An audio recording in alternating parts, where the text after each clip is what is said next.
साथियों नमस्कार, कैसे हैं आप सब लोग। मजामा केम छो कसा आहेस। आप सबको जय श्री राम, जय बालाजी की, जय खाटू श्याम जी की। आज एक महत्वपूर्ण टॉपिक पर मैं चर्चा करूंगा। टॉपिक जुड़ा हुआ है सेक्शन 41A ऑफ सीआरपीसी से। आज बात करूंगा कंसर्न प्रोविजन की प्रैक्टिकल एप्लीकेशंस पर, और जो विषय वस्तु है इस कॉन्टेक्स्ट में वो है धारा 67 आईटी एक्ट। कई बार ऐसा होता है कि आप पर धारा 67 आईटी एक्ट का आरोप लगाया जाता है ऑन ग्राउंड दैट कि आपने सोशल मीडिया पे या किसी को पर्सनल मैसेज पे कोई ऑफेंडिंग मटेरियल जो है सेंड कर दिया। जब भी एफआईआर होती है तो पुलिस वहां पर गिरफ्तार करने पे आमदा हो जाती है। आप लोग भागते हो क्वेश्चनिंग में या एंटिसिपेटरी के लिए, पर जो वास्तविक रेमेडीज है उनको आप लोग अवॉइड करते हो, उनको आप लोग बाईपास करते हो। तो इसलिए मैंने ये टॉपिक को चुना और इस पे अपना एक लेक्चर मैं आज प्रोवाइड कर रहा हूं, so that I could enlighten all of you concerning the legal provision. अगर आप चाहते हैं अपनी इंफॉर्मेशन को अपडेट करना और जब भी ऐसी ट्रबल आए उसको कॉन्टेस्ट करना, तो ये टॉपिक आपके लिए काफी महत्वपूर्ण है। साथियों, दो स्थितियां आप जो है नोट डाउन कीजिएगा। सबसे पहली स्थिति, सेक्शन 41A ऑफ सीआरपीसी वर्तमान में रिप्लेस हो गया है with section 35 sub clause 3 of BNSS।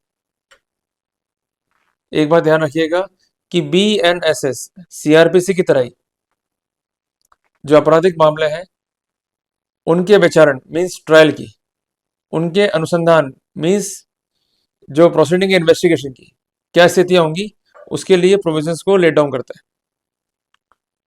चूंकि सीआरपीसी हट चुका है, वर्तमान में दिनांक 1 जुलाई 2024 से BNSS लागू है, जिस कारण प्रेयर में वर्तमान समय में हमें धारा 41A सीआरपीसी की जगह धारा 35 सब क्लॉज 3 BNSS पे जोर देना होगा।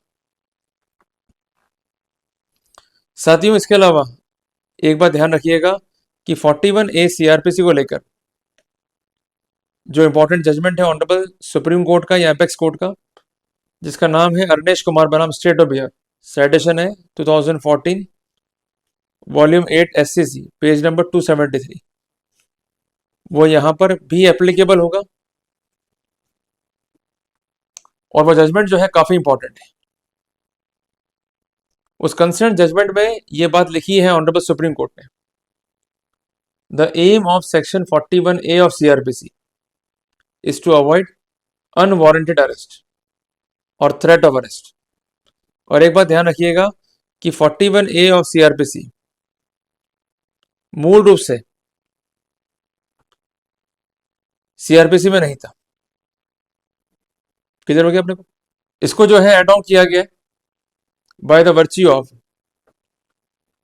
Section 6 of the code of criminal procedure amendment act 2008 के मार्फत, इसको कॉमनली हम एक्ट नंबर 5 ऑफ 2009 भी कहते हैं। साथियों, जिस केस में आपके जो फंडामेंटल प्रॉब्लम है उसको डिस्कस किया गया है, उसका नाम है अनुराग गुप्ता बनाम स्टेट ऑफ यूपी। जजमेंट का डेट है 9 दिसंबर 2020। जजमेंट है ऑनरेबल इलाहाबाद हाई कोर्ट का।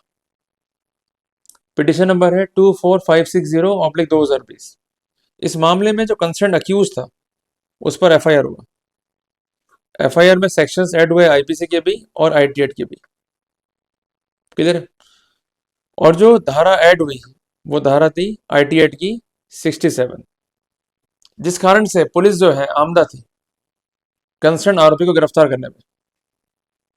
आरोपी ने जब मूव किया petition to seek protection against the arrest, तो उसका प्राइम अटैक यह था कि is eligible for section 41A of CrPC. एक बात ध्यान रखिएगा कि जब थी सीआरपीसी तत्समय स्टेट ऑफ यूपी में एंटिसिपेटरी बेल का प्रावधान नहीं था। इसलिए करते क्या थे, एडवोकेट्स रिट्स को फाइल करते थे और चैलेंज करते थे एफआईआर को, और उसमें जो 41A सीआरपीसी की प्रेयर है उसको क्लेम करते थे। तो इन्होंने भी ऐसा ही किया, 41A सीआरपीसी का प्लीडिंग्स किया और ये कहा कि अरनेश कुमार बनाम स्टेट ऑफ बिहार के फैसले की लाइट में पुलिस जो है बाउंड है टू सर्व द नोटिस। अगर नोटिस नहीं दिया गया तो अल्टीमेटली 41A सीआरपीसी का जो ऑब्जेक्ट है वही खत्म हो जाएगा। तो यहां पर जो प्राइम अटैक था डिफेंस का वो यही था कि जो मैक्सिमम पनिशमेंट है कंसर्न ऑफेंसेस के लिए वो है अप टू 7 ईयर। तो वहां पर अक्यूज जो है डिजर्व करता है benefit of section 41A of CrPC. इनका कहना यह था कि अगर अरेस्ट की रिक्वायरमेंट नहीं है as per section 41 sub clause 1 of CrPC, तो वहां पर दायित्व है पुलिस का to issue notice under section 41A of CrPC directing the accuse to appear before him at specified time and place. जब इस तरह का नोटिस जारी होगा तो ये दायित्व है अक्यूज का टू अपीयर। पर एक बात ध्यान रखिएगा कि ये नोटिस सर्व हो जाना चाहिए अक्यूज को इन पर्सन। एक रिसेंट जजमेंट है ऑनरेबल सुप्रीम कोर्ट का, इस तरह के नोटिस इवन इलेक्ट्रॉनिक मीन से या इलेक्ट्रॉनिक कम्युनिकेशन के माध्यम से सर्व नहीं कराए जा सकते। अगर नोटिस सर्व हो गया उसके बावजूद भी कंप्लाई विद नहीं करता है आरोपी, तो वहां पर गिरफ्तार किया जा सकता है आरोपी को। इसके अलावा ध्यान रखिएगा कि BNSS की धारा 35 sub clause 1 sub clause B provisions जो है इंकॉर्पोरेट करती है रिगार्डिंग द अरेस्ट, कि अरेस्ट की रिक्वायरमेंट कब है, कि जब आप पुलिस वाले की उपस्थिति में कोई संज्ञेय अपराध करें और आपका डिटेंशन आवश्यक है to prevent you from the further commission of the offence, तो वहां पर अरेस्ट जो है जायज है।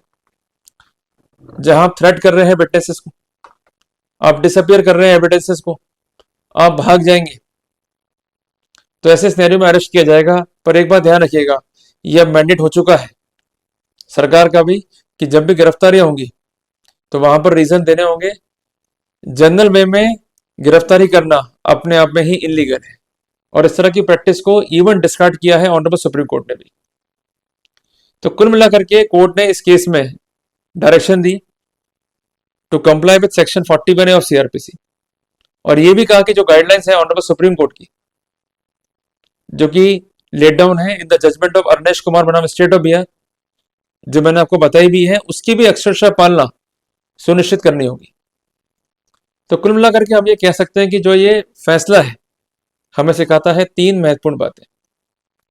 पहली बात कि जहां भी पनिशमेंट 7 ईयर तक है, भले ही मामला BNS में है या IPC में है या IT एक्ट में है या पॉक्सो में है या NDPS में है, तो ऐसे सिनेरियो में 41A सीआरपीसी का नोटिस देना होगा। 41A CrPC is now replaced with section 35 sub clause 3 of BNSS। और सबसे इंपॉर्टेंट बात कि जो मूल जजमेंट है जिसका नाम है Arnesh versus state of Bihar, और साइटेशन इसका 2014 वॉल्यूम 8 SCC पेज नंबर 273। इस तरह के मामलों में पुलिस कंसर्न 41A सीआरपीसी की अक्षरशः पालना सुनिश्चित करने के लिए बाउंड है। तो जब कभी भी आपको ट्रबल है, स्पेसिफिकली आपकी FIR 67 IT एक्ट में है, तो वहां घबराने की बजाय आप पुलिस को अपना सबमिशन दें जिसको हम कहते हैं रिप्रेजेंटेशन, और उसमें एक प्रेयर ले लें आप कि मुझे 41A सीआरपीसी का लाभ दिया जाए so that I could come and join the investigation. अगर पुलिस आपको लाभ नहीं दे रही है, पुलिस जल्दबाजी कर रही है, पुलिस गिरफ्तारी करने में आमदा है, तो जब भी एंटिसिपेटरी बेल मूव करेंगे और आपका बेस वर्क रेडी है तो वहां पर आर्ग्यू करना इजी रहेगा। तो कानून का प्रोटेक्शन तभी मिलेगा जब हम लोग अवेयर हैं, अलर्ट हैं, and we know about our rights. तो इसलिए अगर आप चाहते हैं कि आपके अधिकार आपको मिले, तो इसलिए अलर्ट रहें, अवेयर रहें, आपके अधिकार आपको प्राप्त हो जाएंगे। तो मैं उम्मीद करता हूं कि मैंने आज के टॉपिक के माध्यम से एक इंपॉर्टेंट जानकारी आपको कन्वे की। जल्दी मिलेंगे एक नए टॉपिक के साथ। टिल देन, जय हिंद, जय भारत।